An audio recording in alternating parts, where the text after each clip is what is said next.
With Venmo Stash, a toggle on one hand and ordering a ride in the other means you're stacking cash back. With Venmo Stash, get up to 5% cash back when you pick a bundle of your favorite brands. Earn more cash when you do more with Stash. Venmo Stash terms and exclusions apply. Max $100 cash back per month. See terms at venmo.me/stash terms. This Valentine's Day, let Edible help you share the love. With same-day and next-day delivery or local pickup, we make it easy to be the hero of the holiday. Choose from our signature fresh fruit arrangements, indulgent dessert boards, or baked treats that arrive ready to wow. Whether it's for a new flame or your forever sweetheart, let Edible arrange the details so you can focus on the moment. Order online at edible.com or visit your local store today to find the perfect gift. Have you heard of this new Netflix series, His and Hers? This mystery series stars Tessa Thompson as Anna, a journalist in Atlanta, and John Bernthal as Detective Jack Harper. When Anna catches wind of a murder in Dahlonega, the sleepy town where she grew up, Anna pounces on the case and searches for answers. Detective Jack Harper is strangely suspicious of her involvement, chasing her into the crosshairs of his own investigation. The closer they get to each other, the closer they get to the truth, and we cannot wait to see how it unfolds. Watch His and Hers now, only on Netflix. Weight Watchers now offers access to affordable GLP-1s. It works for members like... I'm Haley, and I've lost 100 pounds. Weight Watchers has everything I need, from weight loss medications to nutrition support and help with my side effects. It's all in one place. Weight Watchers handles the insurance for you and offers affordable cash pay options. With our program, our members are losing more weight with expert nutrition and side effect support. I'm Mike, and I've lost 135 pounds. Weight Watchers prescribing GLP-1 medications. It's been life-changing. I'm Sharia, and I lost 80 pounds on Weight Watchers. I realized that it would take more than a prescription to lose weight and feel good on a GLP-1. Better results, expert support, lose more weight, make it last. I can't imagine doing a GLP-1 without Weight Watchers. Get started for as low as $25 at weightwatchers.com/GLP1. For over 60 years, we've helped millions of members find what works for them. Now, it's your turn. Weight Watchers. Watch it work. Stoveleg Media. Igniting conversation.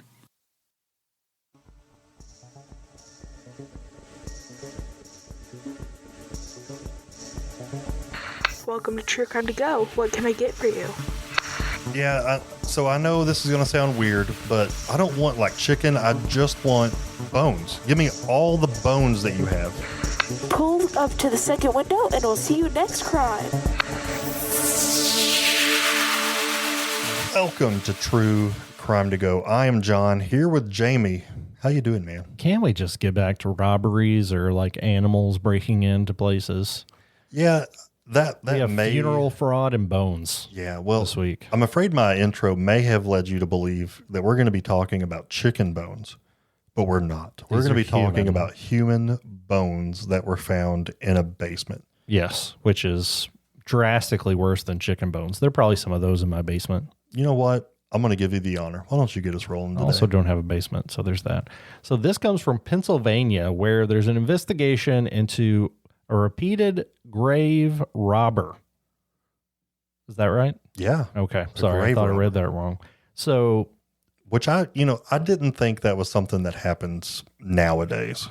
I only think of that as being an 1800s problem. Yeah, I mean, you look around, and again, John and I live in a fairly rural area. Like, it's not super rural, but there's still cemeteries, graveyards that there's no way we're tracking those with cameras and stuff, right? Like, that's just not happening. But this is in Ephrata, Pennsylvania, where Christian Gerlach, who's 34 years old, now faces hundreds of criminal charges after they found more than 100 human skeletons in his home and storage unit that they believe have been stolen from not just cemeteries, John, but historic cemeteries. There's been a series of break-ins and thefts at the Mount Moriah Cemetery on the edge of Philadelphia between early November 2025 and the start of this year, 2026. Detectives found that at least 26 mausoleums and underground burial vaults had been forcefully opened and looted.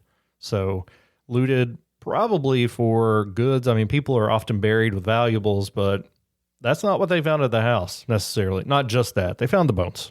On the evening of January 6, 2026, law enforcement was conducting surveillance at the cemetery when they spotted this guy Gerlach leaving the area with a burlap bag, a crowbar, and other items inside the bag.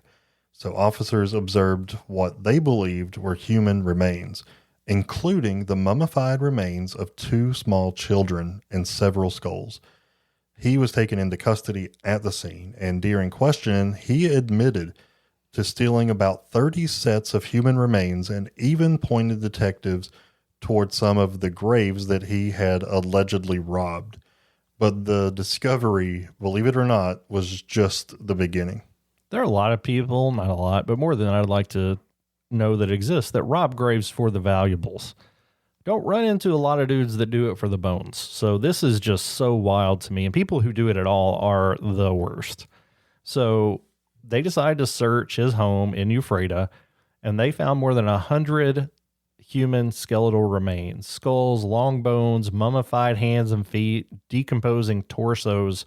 Authorities described the scene as having several bodies in various states of decomposure, with some hanging from structures, so hanging from beams, others assembled on shelves, others stacked and displayed, jewelry believed to have been taken from the graves, which you would think would be the primary target, and even a pacemaker that was still attached to a body was also recovered. In addition to the home, they searched the storage unit that he owned, where they found 8 more corpses, bones, and other remains, along with clothing and objects believed to have been removed from some of these burial sites. Yeah, most of the remains are believed to have been taken from the Mount Moriah Cemetery, which is a historic and largely abandoned burial site that dates back to 1855 and sits on 160 acres with an estimated 150,000 graves. That is a huge graveyard. That's a lot. Police say that as many of the vaults and mausoleums that were broken into were sealed underground structures requiring force and tools to access, indicated some repeated and deliberate entry. So, yeah, obviously this guy is doing this over and over again to have that many things in his house and storage unit. At least some of the remains appear to date back to over 200 years. That is insane. While others were, obviously more recent because, they were still decomposing. In the remains, some of those were infants, and investigators are still working to identify all of those victims because they will have to notify the families. So let's talk about the charges this guy's going to get. I mean, like you said, we've seen grave robbers because they take whatever valuables are in there and typically will leave the bones alone. So what charges? Well, 26 counts of burglary so far, 100 counts of abuse of a corpse, 100 counts of theft by unlawful taking, 100 counts of receiving stolen property, multiple counts of criminal trespass, multiple counts of taking historic burial places and public monuments, and several other related offenses. This is one of the most interesting and awful cases that we've ever talked about. As far as sheer number of charges, I mean, we're getting close to 400 total charges here. Think about how long that legal documentation is going to be. That poor court reporter. It's going to, and it makes me think of the movie Jury Duty. The jurors are going to have to move to wherever this trial is. Yes. It's for a long time. I mean, just for the meetings to check all the boxes. Prayerfully, he pleads guilty. Hopefully there's a select all option for the guilty box. He's being held on $1 million bail. A preliminary hearing's been scheduled for January 20th, so that should be coming up. Authorities emphasize that the investigation's still ongoing. They don't know. They may find more stuff. They may find more graves. They may find more storage. It's really just an unbelievable discovery. The entire community is up in arms, and I'm glad they found at least one guy that's doing it. With this much damage done, I have a hard time believing he did it all himself. So I'll be interested to see if there are any other arrests coming down the pike. Yeah, I'm with you. I'm wondering, how did this guy do all of this by himself at night? It seems like a lot to have done on your own. And then also, what was the end goal? What did you want to do with the bones? That's just another thing my twisted mind would like to know. Yeah, I think I'd rather not know. So let's go with that. But this is fascinating when there will obviously be updates to this. He's going to be going through pretrial hearings here coming up and could uncover a lot of other stuff. I also imagine that this cemetery and others around the area are being flooded with people just going to check on their loved ones. Like Absolutely. This is a big community offense. So glad they found him, and hopefully they get to the bottom of everything that's happened and everybody that's done it.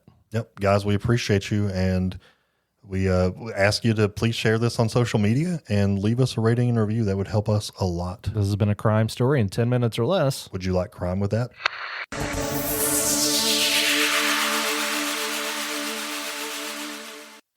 You've listened to True Crimecast, distributed by Stoveleg Media. Check out stoveleg.com to find out more about your hosts and to find other podcasts to listen to. Stoveleg Media, igniting conversation.